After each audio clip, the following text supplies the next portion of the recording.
Bismillahirrahmanirrahim.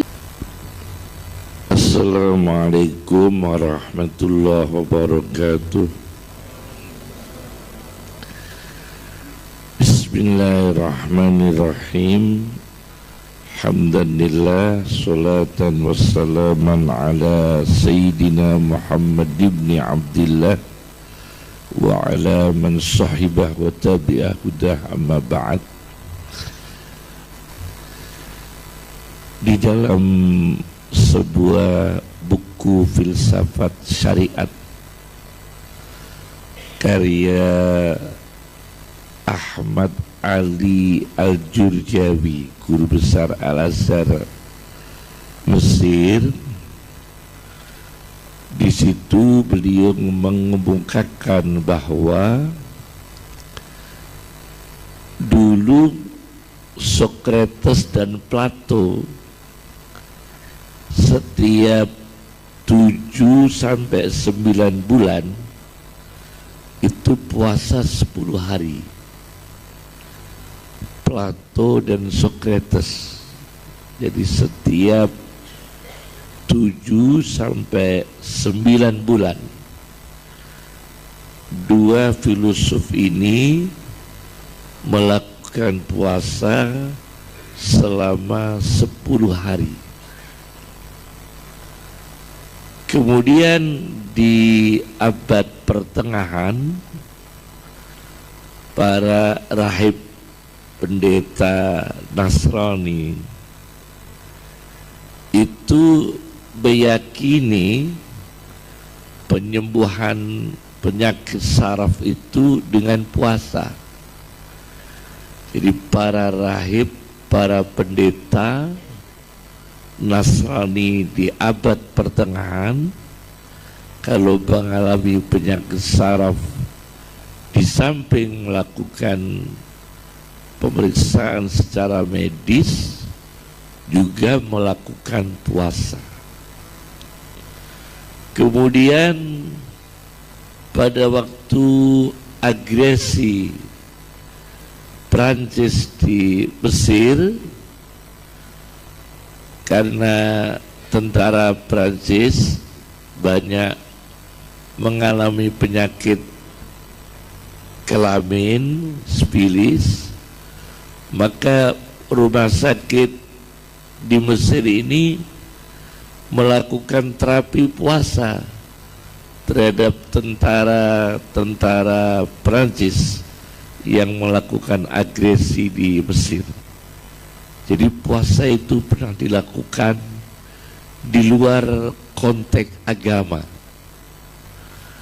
Pendekatannya apakah psikologi ataukah penelitian eksperimen dari pengembangan jiwa dan mental, yang jelas di luar teks agama. Adapun Islam datang dengan amaliyah puasa. Di situ ada target puasa, kata Al-Quran, la'allakum tattaqun. Targetnya adalah takwa. Perlu kita ketahui di dalam Al-Quran itu kata la'alla dengan segala bentuk kata imbuhan itu terdapat 129 kali.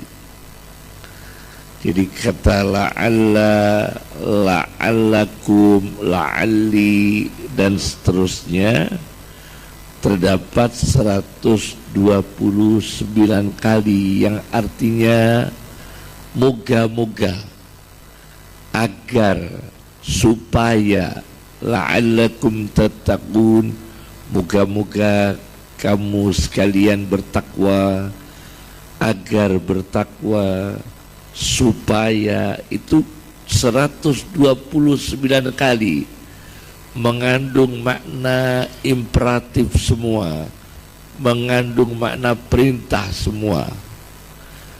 Itu sampai 129 kali. yang paling sedikit la'allakum tatafakkarun, supaya kamu sekalian berfikir, itu terdapat hanya 2 kali dalam Al-Quran.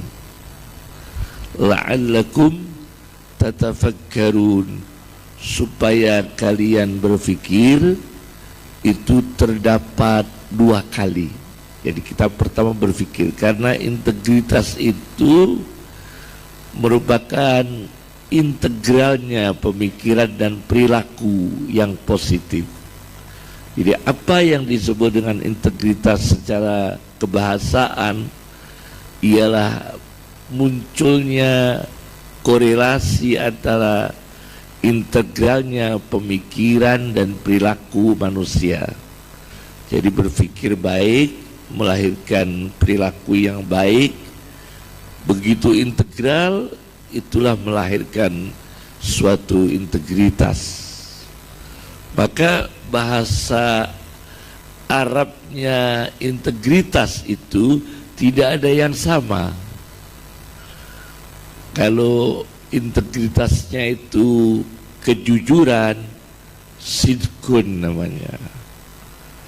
Kalau integritasnya itu amanah, amanatun. Kalau integritasnya itu kemanusiaan, insania. Jadi tidak ada yang sama, tergantung pemikiran kita, integral dengan perilaku kita, melahirkan suatu kedisiplinan yang baik, hasil karya yang baik, tanggung jawab yang baik. Itu namanya integritas, ya. Kemudian la'allakum ta'qilun, supaya kalian memakai akal. Itu lebih banyak jumlahnya, tidak kurang dari 8 kali dalam Al-Quran. La'allakum ta'qilun, pakailah akal kita. Karena negara, individu, lembaga, kalau sudah tidak pakai akal, rugi pun ditempuh, ya. Rugi pun ditempuh, ya.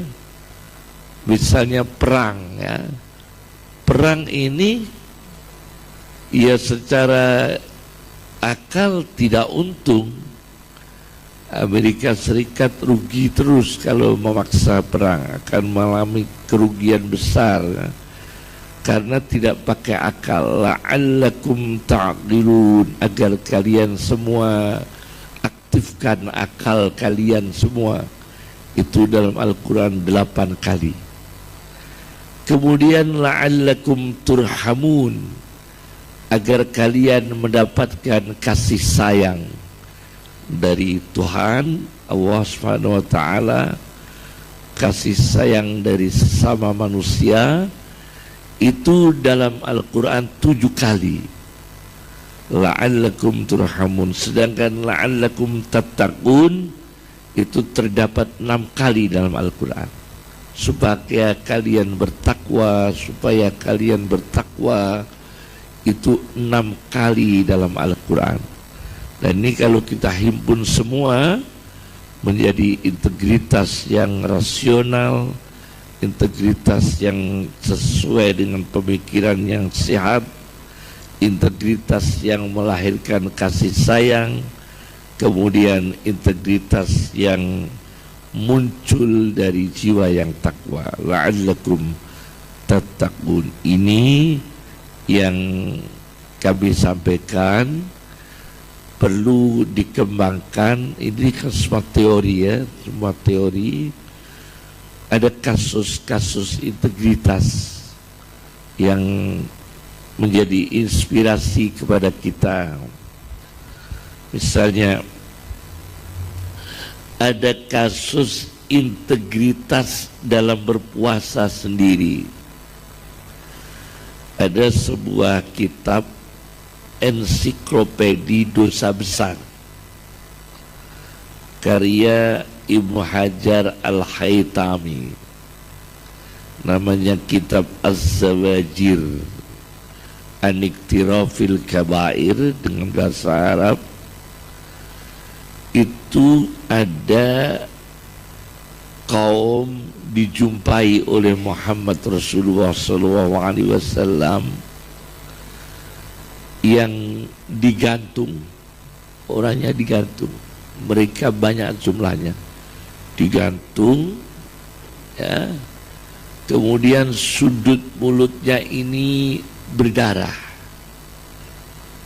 pecah-pecah dan berdarah. Ini hadis sahih, ini hadisnya sahih. Rasulullah menemukan suatu kelompok manusia yang digantung, kemudian sudut mulutnya berdarah-darah. Mereka ini berbuka puasa sebelum waktunya, tidak jujur. Dia ini Jawa, buka puasanya ikut Papua. Nah ini, dia ini Jawa, puasanya ikut Papua atau ikut negeri lain. Mereka ini berbuka sebelum waktunya, itu termasuk tidak jujur dalam ibadah. Kemudian dalam hadis yang sahih lain, orang yang melakukan sholat tidak sempurna, Nabi kita menyebutnya copet. Jadi sholat yang tidak sempurna itu kata Rasulullah copet, jambret, menjambret sholat. Jadi menjambret ibadah, kemudian menjambret puasa, disebutkan digantung berdarah-darah karena belum waktunya puasa, belum waktunya berbuka, sudah berbuka puasa. Ini contoh orang yang tidak berintegritas dalam ibadah, dan perlu diketahui sangat berbahaya sekali. Maka kita berterima kasih beberapa majelis keilmuan fatwa, misalnya dari NU, Nahdlatul Ulama, atau dari Masjid Tarjih Muhammadiyah, itu membahas bagaimana integritas ibadah masyarakat Norwegia, karena malamnya lebih panjang, siangnya hanya beberapa jam. Atau di negara-negara dekat kutub, atau di negara-negara yang siangnya cuma 3 jam, 2 jam, malamnya yang panjang. Puasanya bagaimana? Alhamdulillah para ulama kita memberikan fatwa yang terbaik, ya. Saya kira fatwa yang terbaik ulama kita. Maka mereka ini diikutkan negara paling dekat yang paling normal. Jadi bukan di situ dia puasanya tidak pakai terbitnya fajar dan terbenamnya matahari, tidak pakai itu. Negara semacam Norwegia, supaya ibadahnya ini maksimal, kalau pakainya jam, puasanya bisa cuma 2 jam.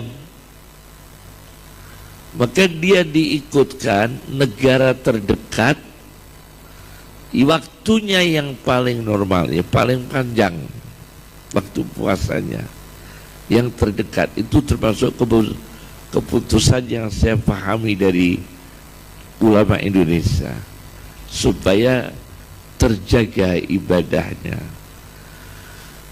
Kemudian ada lagi integritas ibadah, misalnya dalam masalah yang sampai sekarang belum ada titik temu, penyembelihan dam di Indonesia, karena ini menyangkut aspek hukum dan ekonomi. bagaimana orang berhaji damnya itu disembelih di Indonesia karena ratusan miliar, keuntungannya itu ratusan miliar tiap tahun itu. Jumlah haji, jamaah haji 200.000 lebih, yang pakai dam 100.000 lebih, dan itu sudah berapa, pokoknya ratusan miliar.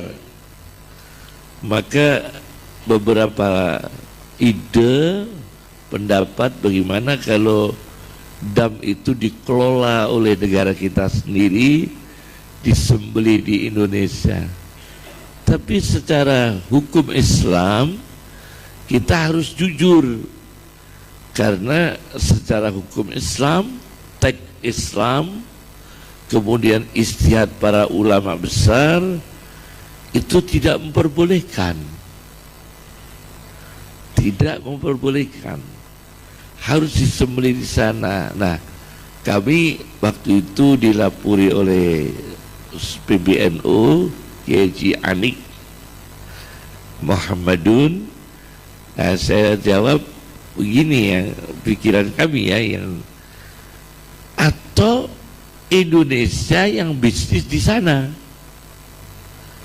bukan menyembelih kambingnya di sini, tapi kambing di sana, tapi yang mengelola Indonesia, negara Indonesia, supaya Indonesia juga dapat keuntungan, tapi juga sah secara hukum Islam.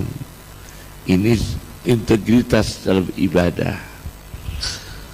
Kemudian ada integritas dalam kejujuran, yakni materi. Dalam ini yakni materi. Perlu saya sampaikan, ada sebuah hadis Nabi, sahabat Nabi itu ada yang bergelar anti daging namanya. Nama orang, itu sebutan nama. Abil lahmi, orang anti daging. Jadi selama hidupnya nggak makan. Ada seorang sahabat Nabi, nama aslinya Abdullah, terkenal dengan sahabat yang anti daging. Suatu ketika dia itu menjadi budak, ya, memberikan daging milik tuannya, daging yang didendeng diberikan kepada orang miskin tanpa seizinnya, tanpa seizin majikan. Daging dendeng itu diberikan kepada orang miskin. Karena sudah terlanjur memberikan tanpa izin, beliau terus terang, jujur. Ini penting sekali. Nabi kita pernah bukan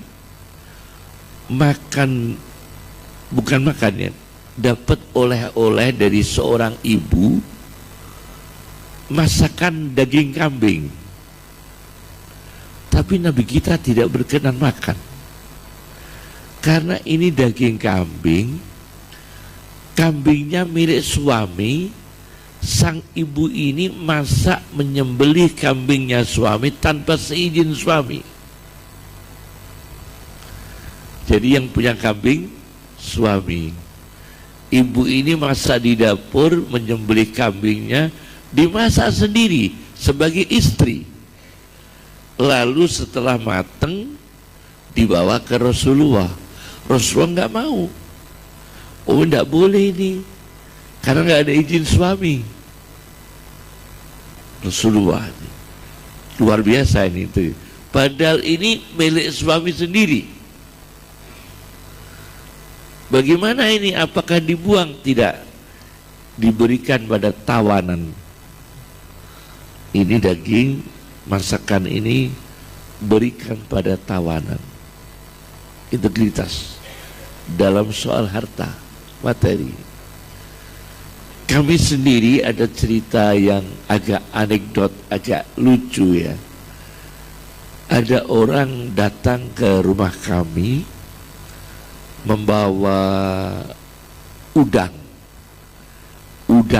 segar, satu timba besar, mahal juga itu, udang windu besar-besar ya, satu timba besar, entah berapa puluh kilogram itu ya.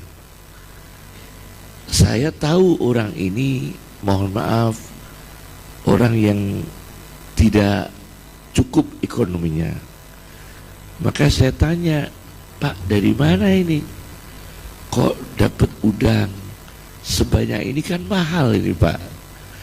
Betul nopo-nopo Kiai mencari barokah. Ini oleh-oleh untuk penjenengan Kiai, kata dia. Saya kejar lagi. Beli di mana, Pak? Pokoknya kangge Kiai, barokah Kiai. Akhirnya saya kejar lagi. Dari mana dapat udang sebanyak ini? Ternyata ada truk guling. Ada truk guling di jalan raya muat udang. Orang ini ikut berebut. Coba kok ingat Kiai. Nah ini yang, maka Kiai dituntut integritas ini. Jangan asal terima. Jangan asal terima ini. Maka saya tanya, dari mana Pak? Ternyata ini orang dapat dari yang guling.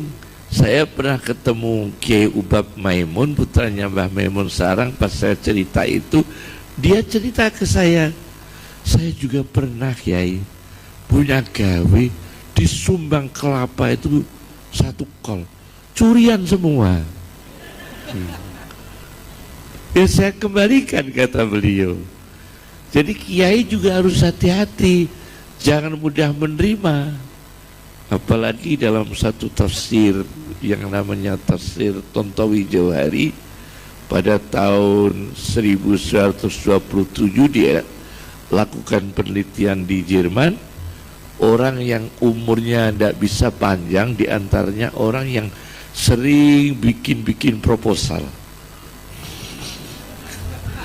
Itu sering minta-minta, kata dia. Itu di dalam buku, di dalam tafsir Al-Jawahir Tontowi Jauhari, yang jarang umur panjang diantaranya orang yang sering minta-minta dan merepotkan orang lain.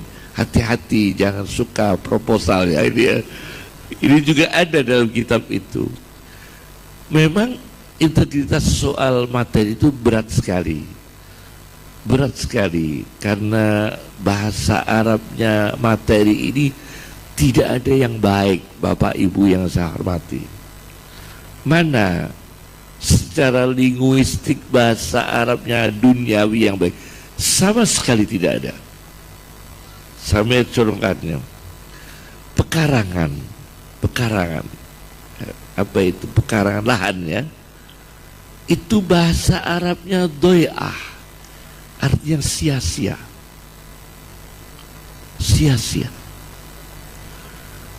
Kemudian harta yang bernama uang, namanya fulus. Fulus itu melahirkan kata yang disumbangkan inflasi. Fulus dari bahasa Arab diadopsi menjadi kata inflasi. Kemudian dikamuskan Indonesia bangkrut, uang. Kemudian emas yang sekarang 1 gramnya berapa? Hampir 3 juta ibu-ibu ya. Jadi yang hafal biasanya ibu-ibu. Emas 1 gramnya hampir 3 juta. Itu bahasa Arabnya juga nggak baik. Dahab maknanya lenyap. Maknanya dahab itu lenyap, hilang, lenyap. Nggak baik juga. Kemudian perak dalam bahasa Arab fiddah, maknanya hancur. Tidak ada yang baik. Kemudian harta sendiri itu maknanya bahasa Arabnya itu mal, maknanya doyong. Jadi kalau sudah urusan harta tidak bisa adil, doyong. Bahaya sekali. Kalau sudah menyangkut harta, menyangkut uang, kita orang baik-baik itu bisa doyong. Karena bahasa Arabnya juga begitu. Mal itu doyong. Anda cari dalam bahasa Arab, mal itu harta, kemudian mal itu doyong, condong yang tidak bagus. Jadi gimana integritas kejujuran soal materi ini ditantang ya, apalagi lembaga yang besar ya. Ya semua saya kira Masya Allah ya, seperti MBG lah. MBG ini semoga husnul khotimah.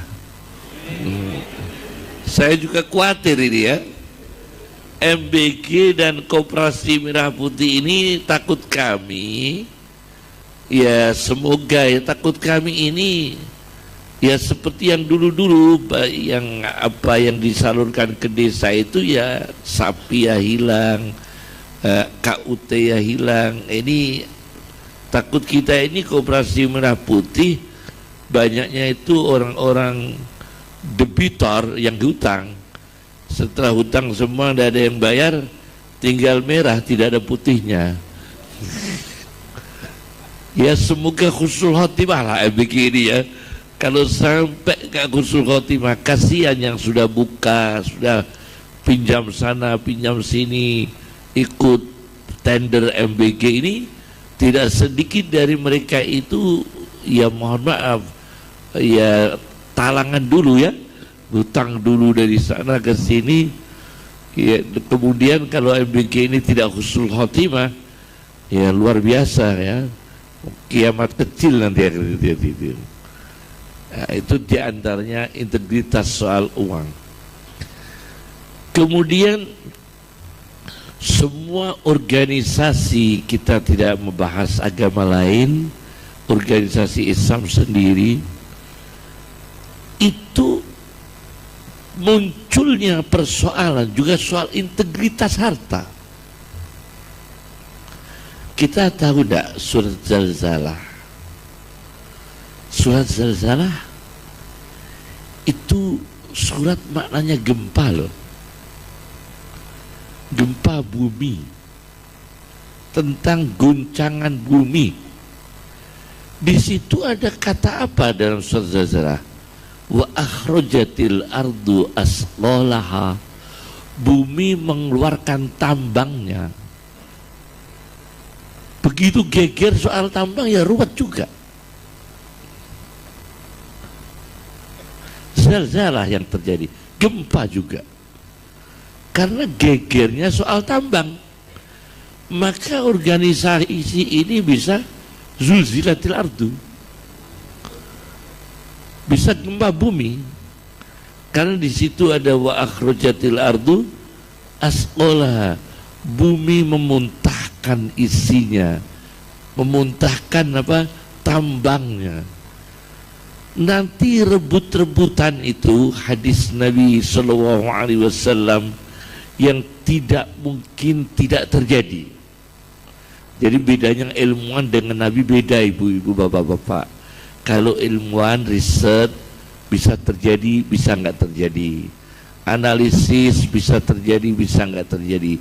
Tapi kalau Nabi itu langsung dari Allah, pencipta segala skenario yang akan terjadi dari Allah, dan diberikan tahu kepada Nabi Muhammad akan terjadi perang besar di Sungai Efrat, di bawahnya adalah gunung emas, seluruh dunia akan perang di sana, dan per 100 orang yang meninggal 99, satu yang hidup. Nanti akan terjadi semua perang Efrat di Sungai Furat di Syria. Nah sekarang indikasi perang ke sana sudah mulai tampak. Itu kan perang rebutan harta. Jadi bukan yang mana itu yang diperebutkan Donald Trump sekarang ini? Greenland, bukan Greenland. Nabi tidak menyebut Greenland, Nabi kita menyebutnya Efrat. Jadi nanti di Suriah akan rebut-rebutan dan perang, dan nanti ya menurut hadis ya, kalau saya yakin ya, bukan yakin ya, saya juga awam dalam persenjataan, insya Allah itu tidak terjadi perang nuklir, karena perang itu akan berakhir di sana dan masih banyak tentara. Kalau terjadi perang nuklir sebelumnya, maka manusia ini habis. Banyak tentara negara-negara power itu akan super power akan habis, dan itu belum terjadi perang Efrat kan. Nah itu nanti terjadi perang Efrat dulu, ya, berakhir yang terakhir perang itu juga rebut-rebutan harta. Jadi memang rebut-rebutan harta itu sangat berbahaya. Integritas kita akan dipertaruhkan, organisasi bisa kacau. Jangankan organisasi ya, ada pertanyaan begini, lebih baik mana orang tidak pernah sholat menyumbang masjid dengan pengurus masjid makan uang masjid? Kan beda di sini ya. Jadi orang nggak pernah sholat menyumbang masjid dengan orang aktif merawat masjid makan uang masjid, beda kan itu Dirin. Nah di sini integritasnya lain. Yang satu ini kasus integritas dalam ibadah ini cacat, yang satu integritas dalam materi yang cacat. Nah ini yang kemudian sebagai inspirasi yang kedua dalam literatur Nabi, yang ketiga literatur Nabi Sallallahu Alaihi Wasallam, yaitu ada sebuah hadis Nabi Sallallahu Alaihi Wasallam, orang di dalam kubur itu akan dicambuk 100 kali.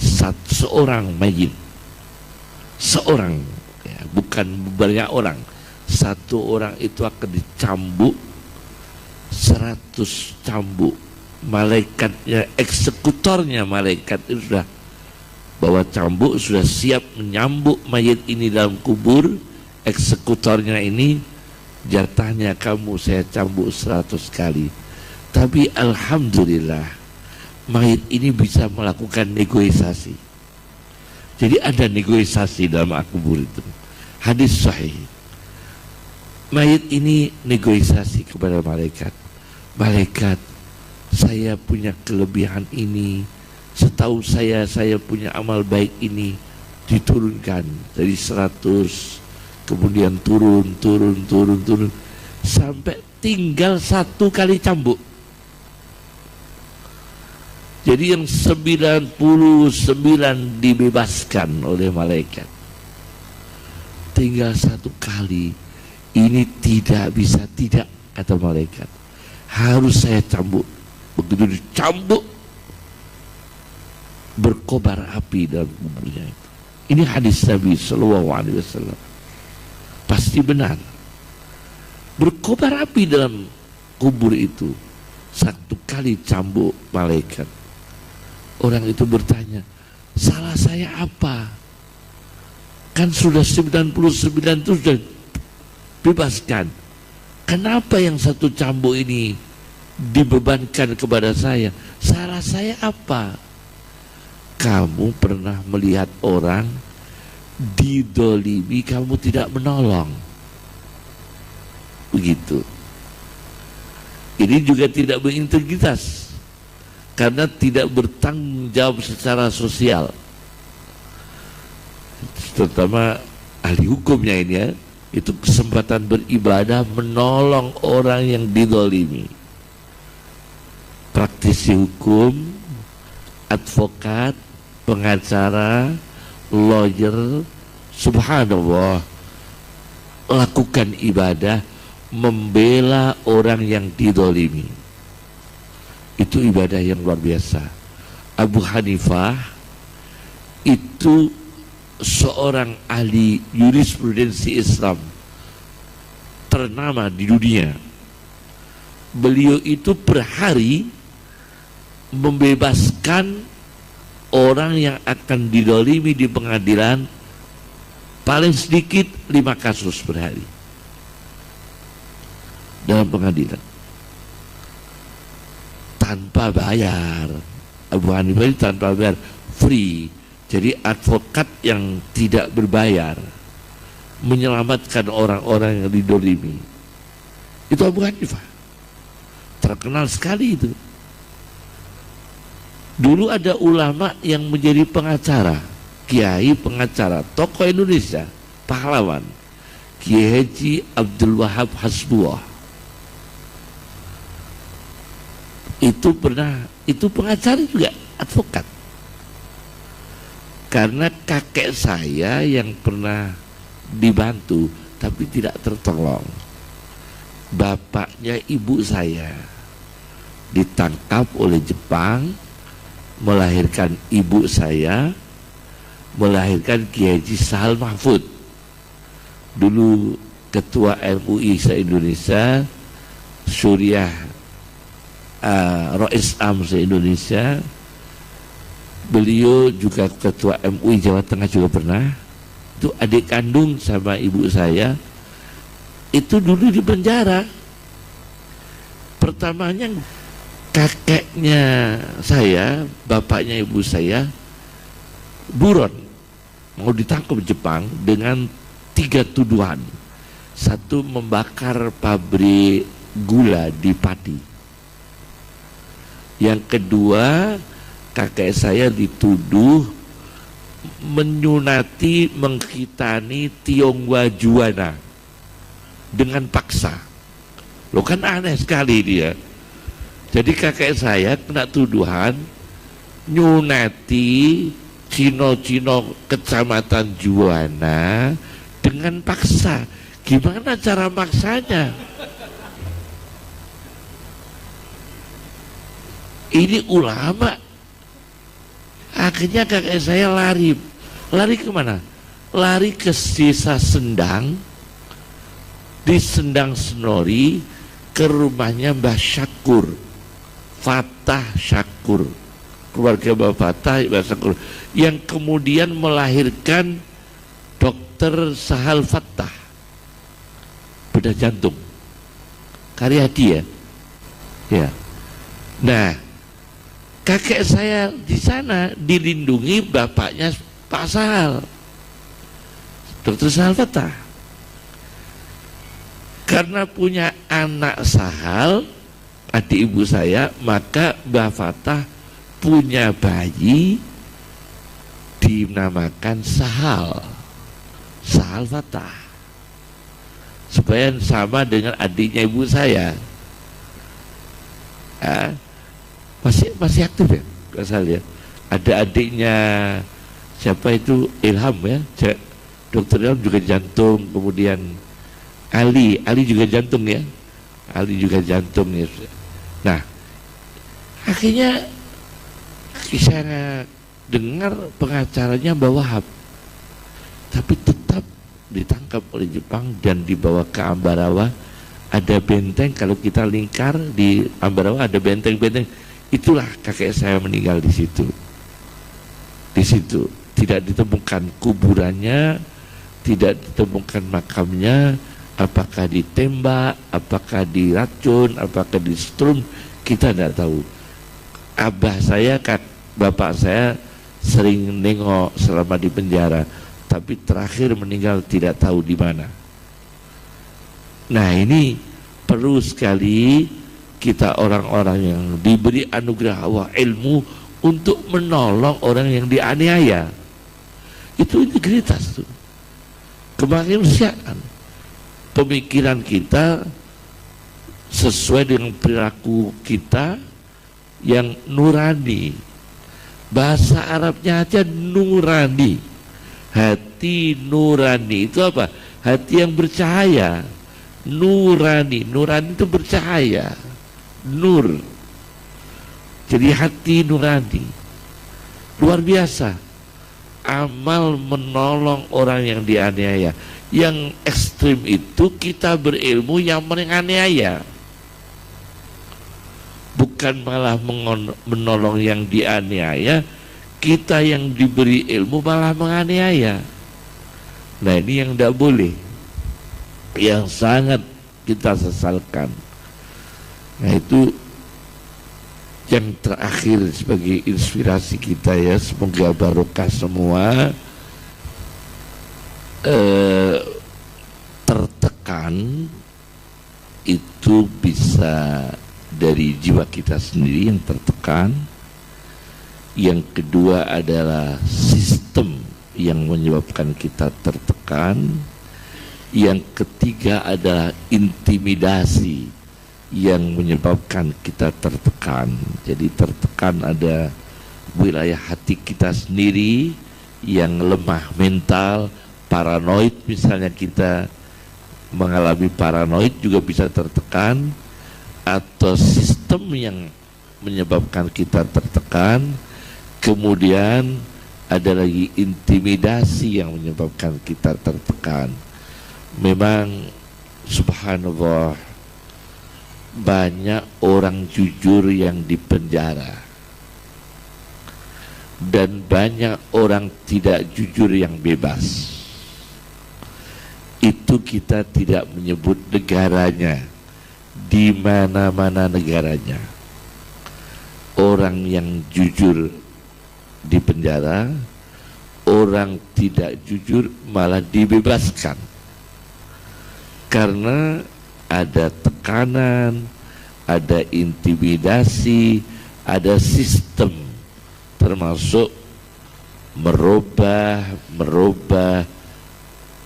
undang-undang atau hukum yang dalam terminologi Islam disebut konun. Konun itu undang-undang hukum. Kalau mungkin di sini kuhab ya. Kalau dalam Islam disebut konun.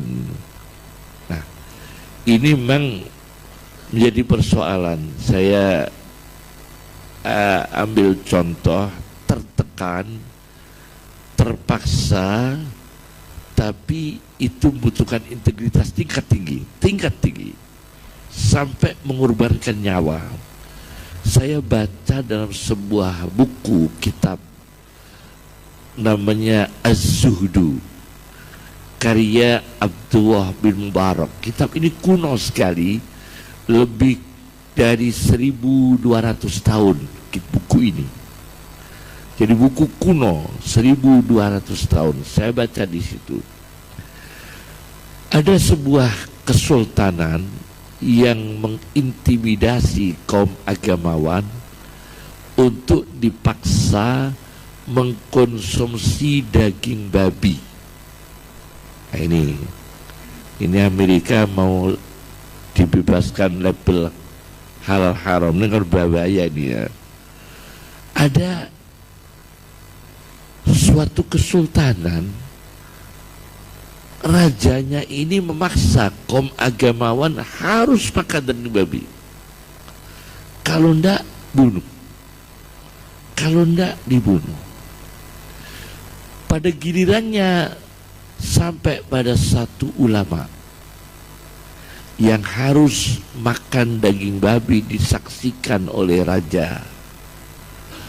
Tapi alhamdulillah polisinya ada yang baik. Polisinya itu menemui ulama tersebut, kiai, nanti saya yang bertugas kiai untuk membawa daging babi.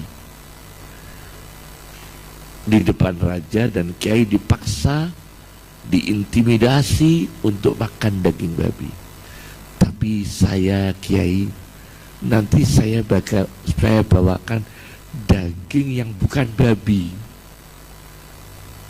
daging kambing atau daging sapi. Cuma raja nggak tahu, yang penting kiai makan. Tapi yakini kiai, bukan daging babi, yang penting kiai selamat. Saya bawakan daging yang bukan babi, di depan raja, kiai makan saja, biar nggak dieksekusi mati. Bagaimana kiai ini? Begitu di depan raja berpikir, kalau untuk menyelamatkan saya sendiri, saya makan daging ini karena yakin ini bukan daging babi. Cuma raja meyakini itu daging babi, tapi saya sudah dikasih tahu sama polisinya bukan daging babi. Bagaimana integritasnya ini? Makan daging babi tentu nggak boleh, tapi ini daging sapi atau daging kambing. Persoalannya bukan untuk keselamatan saya sendiri. Kalau saya makan daging ini bukan babi, tapi publik taunya saya makan daging babi, dan ini akan menjadi pembenaran seluruh rakyat kalau ulama telah memperbolehkan daging babi. Bahaya ini, integritas seorang intelektual, nyawa ini. Kalau saya makan daging ini, betul ini bukan babi, sapi atau kambing, tapi rakyat, publik taunya saya makan daging babi, dan itu akan menjadi pembenaran bahwa saya ulama melegalkan daging babi. Saya lebih baik mati saja. Akhirnya dibunuh, milih mati. Coba ini. Jadi terpaksanya orang dulu itu sampai bersedia untuk korban. Nah sekarang ini enggak, belum terpaksa sudah melakukan solusi. Loh, terpaksa aja belum, sudah seperti diintimidasi, yaitu memilih darurat. Belum terpaksa memilih darurat. Dulu enggak, terpaksa dia memilih korban. Itu terjadi, tanggung jawab sekali, terpaksa. Kemudian ada lagi begini, terpaksa terintimidasi, integritasnya terpaksa ditoleran oleh agama. Itu dalam Al-Quran, illa man ukriha wa qalbuhu mutmainnun bil iman. Kecuali orang yang diintimidasi, dipaksa, tapi hatinya iman. Mohon maaf, seperti di negara minoritas yang ekstrim anti-Islam, minoritas Muslim ekstrim anti-Islam. Ini banyak yang disiksa kan, karena Muslim minoritas, negaranya memang tidak menyebut agama lain, pokoknya anti-Islam ekstrim. Akhirnya banyak umat Islam yang diperintah untuk mengaku bukan Islam. Kalau Islam dibunuh. Maka Al-Quran memperbolehkan dia mengatakan bukan Islam, tapi hatinya tetap Islam, hatinya tetap iman. Itu diperbolehkan karena untuk keselamatan nyawa, dan itu pernah dilakukan oleh sahabat Nabi Sallallahu Alaihi Wasallam seperti Ammar bin Yasir, Suhaib dan sebagainya. Ketika diintimidasi untuk dipaksa sebagai penganut paganisme, dia bilang saya paganisme, tapi hatinya enggak, karena untuk menyelamatkan nyawa. Dan Al-Quran memaafkan, mentoleran kalau kedaruratannya itu mengancam nyawa. Illa man ukriha wa qalbuhu mutmainnun bil iman. Terpaksa terintimidasi, hatinya masih iman. Itu contoh kedua, darurat tapi memang diperbolehkan. Nah, sekarang ini kita menjaga integritas soal kejujuran uang memang luar biasa. Mohon maaf ya, saya pernah mengunjungi di Persis, sebuah yayasan Persis itu organisasi yang dulu didirikan oleh orang kebangsaan Pakistan, Hasan Bandung. Orang Pakistan, Hasan Bandung, itu guru ulama, gurunya Perdana Menteri Nasir. Perdana Menteri Indonesia pernah ya? Nasir itu punya guru namanya Hasan. Hasan mendirikan Persis, punya cucu Profesor Dr. Zuhal, Menteri Teknik ya, Menteri Teknologi ya, Profesor Dr. Zuhal, Teknik, dulu Direktur PLN, juga pernah Menteri, iya betul, Menteri Riset ya, Menteri Riset dan Teknologi. Profesor Dr. Zuhal itu punya kakek namanya Hasan. Nah, saya pernah kunjung ke sana, silaturahmi ke sana, cerita. Nasir ini bukan berarti saya ini bukan masalah masumi, bukan ya. Ini kita menginspirasi dari tokoh-tokoh yang integritasnya tinggi ya. Nasir, Perdana Menteri Indonesia. Saya dikasih cerita di situ di yayasan tersebut,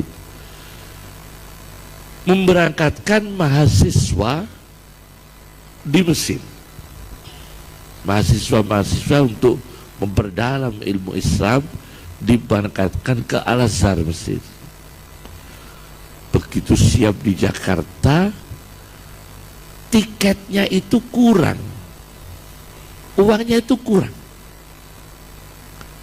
Untuk beli tiket masa sebanyak ini kurang uangnya. Masya Allah, saya dengar dari cerita itu Pak Nasir sampai jual rumah, jual rumahnya sendiri. Yang penting bangsa Indonesia ini pintar. Saya jual rumah sendiri. Yang penting mahasiswa ini berangkat ke Al-Azhar. Akhirnya Pak Nasir jual rumahnya, dan sampai akhir hayat beliau itu menyewa rumah. Itu integritas, jujur sekali, luar biasa. Nah, kita orang yang ada di suatu lembaga keuangan misalnya, kita dituntut kalau kita integritas tinggi, kita mungkin tidak dapat apa-apa secara materi, tidak bisa akumulasi kekayaan, tapi kita terpuji di sisi Allah. Kita nanti meninggal akan disebut orang baik di sisi Allah, dan disaksikan oleh orang banyak kita orang baik.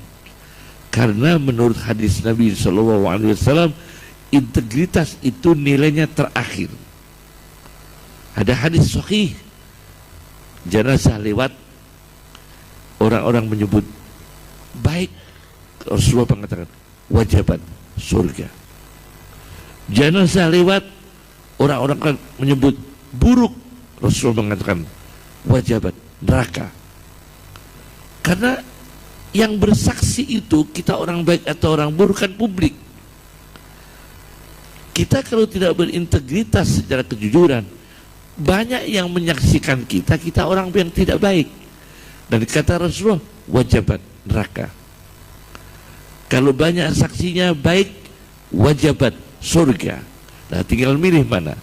Meskipun darurat kita alami, nyawa saja kita, saya kasih contoh tadi, nyawa dipertaruhkan.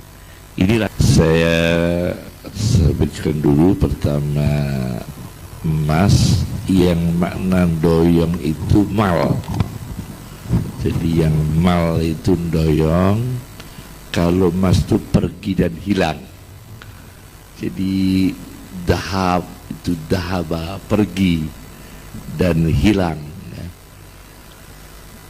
Memang namanya iktisadiyah Islamiyah, ekonomi Islam memang mengalami dinamika dari yang turas, yakni yang konvensional, kemudian ilmu ekonomi yang muasir, yang kontemporer, berkembang melahirkan banyak ekonom Islam seperti Syafi'i, Antonio dan sebagainya ya. Ya, alhamdulillah. Memang masalah pajak dalam tanda kutip ini kita sebagai warga negara atau sebagai orang beragama. Jadi kalau menurut agama memang sejarah pajak itu dengan kata jizyah. Pajak itu bahasa Arabnya jizyah. Kemudian pajak hasil bumi namanya kharaj. Kharaj itu yang keluar dari bumi, pajak khusus hasil bumi dipotong tuh kharaj. Kalau pajak jizyah, negara Islam melakukan sistem pajak itu sejarahnya negara yang memang berkuasa adalah Islam, punya warga negara non-muslim yang diizinkan hidup di negara itu dengan syarat mematuhi peraturan-peraturan sebagai negara Islam. Karena dia bukan muslim, diizinkan hidup dengan aman, diizinkan hidup dengan aman dan terlindungi, yang disebut dengan ahlul kitab, Yahudi, Nasrani, tambah satu lagi Majusi. Itu dikenai pajak di negara Islam. Yang mengenai pajak adalah negara Islam mengenai pajak pada rakyat yang non-muslim yang dilindungi hidup di situ sebagai syarat boleh hidup di sini, tidak terancam, tidak diusir, ya, tidak dikeluarkan, tapi wajib bayar pajak. Itu namanya jizyah. Yang wajib warga Nasrani, warga Yahudi, kemudian Majusi. Paganisme kelihatannya tidak disebut paganisme, ya. Nah, Yusuf Qaradawi, Profesor Dr. Yusuf Qaradawi, seorang pemikir dari Qatar, punya ensiklopedi tidak kurang dari 105 jilid. Karya beliau dikumpulkan itu 105 jilid, ya. Beliau ini saya baca di dalam disertasi doktornya, namanya Fiqhus Zakah, disertasi doktor beliau. Umar bin Khattab radhiyallahu anhu pernah melihat, ya, orang-orang Nasrani yang lepra, yang punya uzur kesehatan. Dengan kasih sayangnya Umar bin Khattab itu membebaskan beban-beban yang wajib dikeluarkan oleh orang Nasrani sebagai warga negara, tapi hidup di negara Islam, tetapi mengalami gangguan kesehatan. Kemudian Umar disebutkan lagi di satu kitab yang lain pernah menjumpai warga non-muslim yang hidup sangat miskin. Umar menetapkan adanya semacam jaminan untuk menyusui. Jadi mulai dari ibu menyusui dikasih subsidi oleh Umar. Kemudian ada sebagian warga Yahudi yang dibebaskan pajak oleh Umar bin Khattab. Meskipun teks Al-Quran mengatakan wajib pajak warga Yahudi di negara Islam, tapi karena kondisinya miskin dibebaskan oleh Umar. Nah, inilah kasih sayang pemimpin yang inspiratif ya. Nah, kalau kita sebagai muslim meninjau secara agama, memang muslim itu tidak ada pajak apabila negara itu memang diatur secara syariat Islam. Persoalannya di sini adalah kita berada di sebuah negara apabila negara itu memang wajib pajak semua warga negara, tidak membedakan muslim non muslim. Apakah kita berarti ikut wa ulil amri, atiullaha wa atiur rasul wa ulil amri? Apakah kita harus membelot ya, tidak mau pajak? Nah, ini persoalannya adalah memaknai ulil amri. Sejauh mana ulil amri itu kita taati? Pemerintah itu kita taati sejauh mana?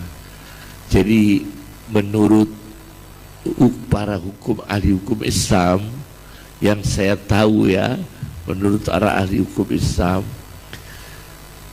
kalau masih berkisar paksaan-paksaan materi duniawi yang dibebankan, dan kalau kita tidak taat kita disebut makar, kita taat. Kalau pemaksaannya itu sudah menyangkut ideologi, nah baru kita melawan. Itu dalam takaran. Jadi rasa terpaksa itu dalam apa? Kalau terpaksanya itu ideologi, maka kita harus eksodus, keluar dari negara itu. Karena dipaksa secara ideologi.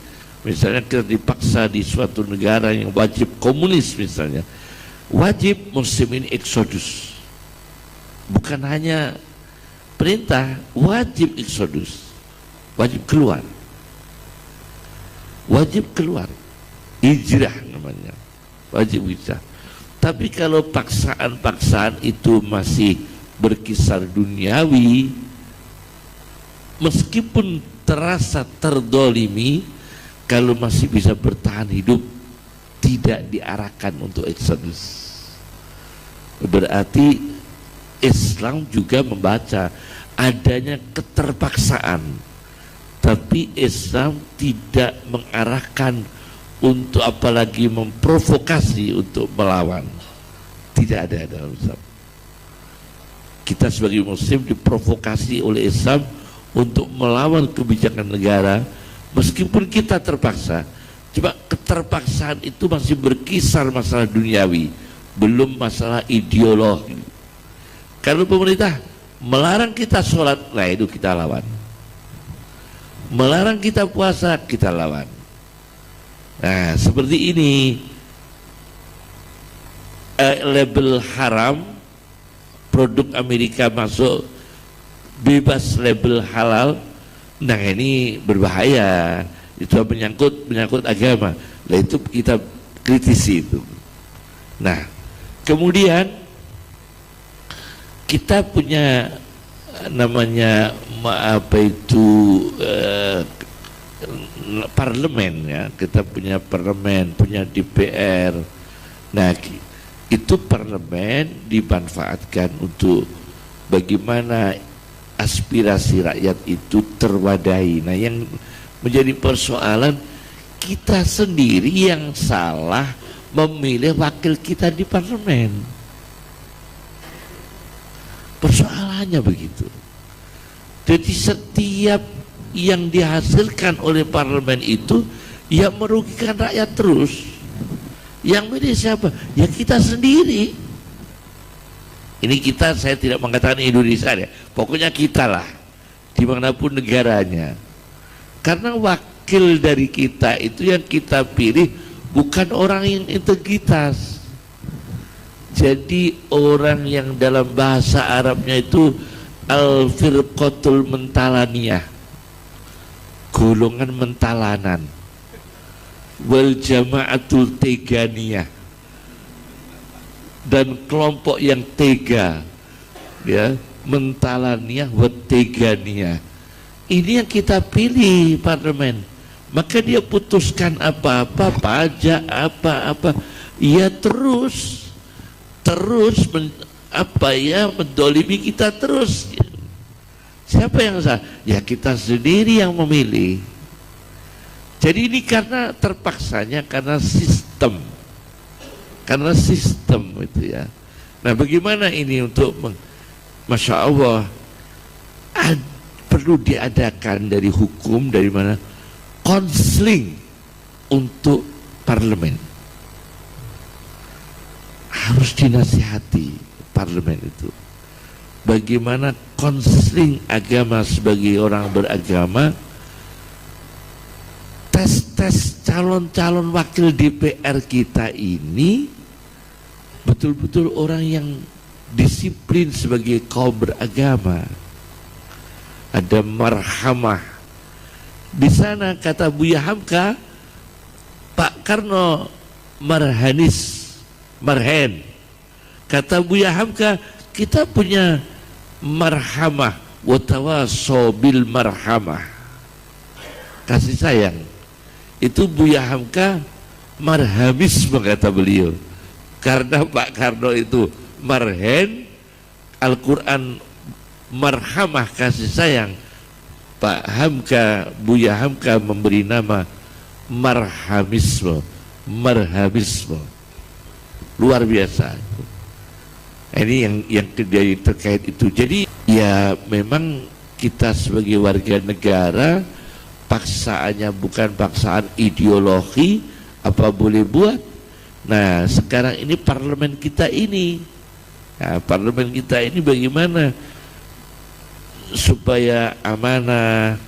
Tapi ya Masya Allah, karena apa ya, bermodal apa-apa, kalau apa-apa jadi apa-apa kok modal dulu, ya modal madil Pak. Jadi apa-apa kalau modal gak kebenaran, jadinya apa, ya modal madil. Nah, ini persoalannya, modal dan modal madil. Apalagi punya filosofi obah-obah, enggak sungkan ora keduman. Nah ini apalagi ada kata-kata sungkan ora keduman. Nek ono sungan-sunganan kita nggak dapat apa-apa. Apalagi ada lagi ucapan begini, haram aja sulit, apalagi halal. Nah ini lebih bahaya lagi ini ya. Haram aja sulit, apalagi halal. Nah ini yang berkaitan tuh. Kemudian begini ya, memang sejarahnya para nabi itu tempurnya dengan penguasa.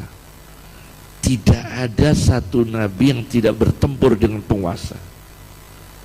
Musa dengan Fir'aun, Ibrahim dengan Numrud.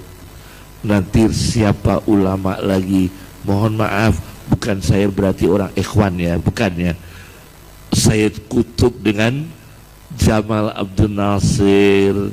Kemudian ulama yang digantung-gantung itu dengan Husni Mubarak. Kemudian lagi ulama-ulama lagi digantung-gantung, katanya juga tempurnya dengan Muammar Gaddafi. Jadi di mana-mana ya dengan penguasa Pak. Coro Jawane ora kono ora kini. Semoga kini ndak gitu aja ya. Tapi ora kono ora kini di mana-mana itu. Jadi memang Masya Allah, kedoliman itu, orang berkuasa itu rawan melakukan kedoliman. Orang yang adil biasanya tidak lama umurnya. Umar bin Khattab kan adil sekali. Gimana? Dibunuh. Beliau sholat, Abu Lu'lu'ah menyelinap dari belakang bawa belati, dibunuh Umar bin Khattab. meninggal. Sampai tapi pendarahan akhirnya diberi alkohol. Karena pendarahan Umar bin Khattab diberi alkohol. Maka dari situlah medis muncul hukum melakukan tindakan darurat dengan alkohol. Itu pernah dilakukan ketika Umar dibunuh dengan belati. Lukanya itu diobati dengan apa? Alkohol. Itu pernah terjadi itu. Nah, mulai dari situ timbul hukum kedokteran Islam itu ya, tentang alkohol ya. Nah, kemudian siapa lagi? Utsman bin Affan juga dibunuh karena beliau dengan tanda kutip kekurangan dan kelebihan seorang sultan yang adil, dibunuh juga. Umar bin Abdul Aziz itu yang terkenal adilnya orang sedunia, sampai ada buku sejarah ketika Umar bin Abdul Aziz serigala dengan kambing aja rukun, binatangnya ikut rukun, damai, karena penguasanya itu adil sekali. Sampai binatang buas tuh sampai damai. Namanya serigala, singa dengan kambing rukun, karena berkahnya penguasa yang adil. Itu kalau di Indonesia gimana?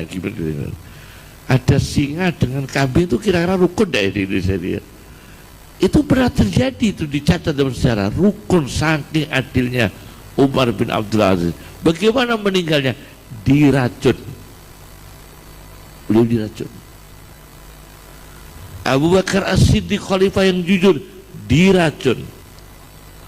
Jadi memang yang adil itu juga terancam, yang tidak adil mengancam. Ya, ini hidup di dunia. Maka keadilan sosial dan sebagainya itu di dunia ini tidak akan sempurna. Ahkamul hakimin hanya Allah. Alaihissallahu bi ahkamil hakimin. Bukankah hanya Allah yang ahkamul hakimin, maha hakimnya para hakim. Nah, semoga bisa menginspirasi, merumuskan bagaimana suatu rumusan untuk efektif psikologi para ahli hukum di Indonesia ini sesuai dengan ajaran Islam. Konseling Islam untuk para hakim, konseling Islam untuk para advokat yang menyentuh psikologinya, menyentuh somatisnya, menyentuh eskatologinya, yaitu akhiratnya bagaimana. Eskatologisnya itu disampaikan untuk dijadikan panduan bagaimana menjadi advokat yang baik. Luar biasa itu kalau bisa terwujud. Nah, ini tugas kita semua ya. Jadi itulah yang biasa saya sampaikan. Semoga barokah. Saya kira cukup. Allahumma akdina bil ilmi wa zayyina bil ilmi wa akrimna bit taqwa wa jambilna bil afiyah. Allahumma kunnana wa la takun alaina wa maj'alna minas su'ada'il maqbulin wa la taj'alna minal ashqiya'il mardudin. Sallallahu ala Muhammad sallallahu alaihi wasallam. Al-Fatihah. A'udzu billahi minasyaitonir rajim. Bismillahirrahmanirrahim. Alhamdulillahirabbil alamin arrahmanir rahim maliki yaumiddin. Iyyaka na'budu wa iyyaka nasta'in. Ihdinas siratal mustaqim. Siratal ladzina an'amta 'alaihim. Siratal ladzina an'amta 'alaihim ghairil maghdubi 'alaihim waladdallin. Amin. Assalamualaikum warahmatullahi wabarakatuh.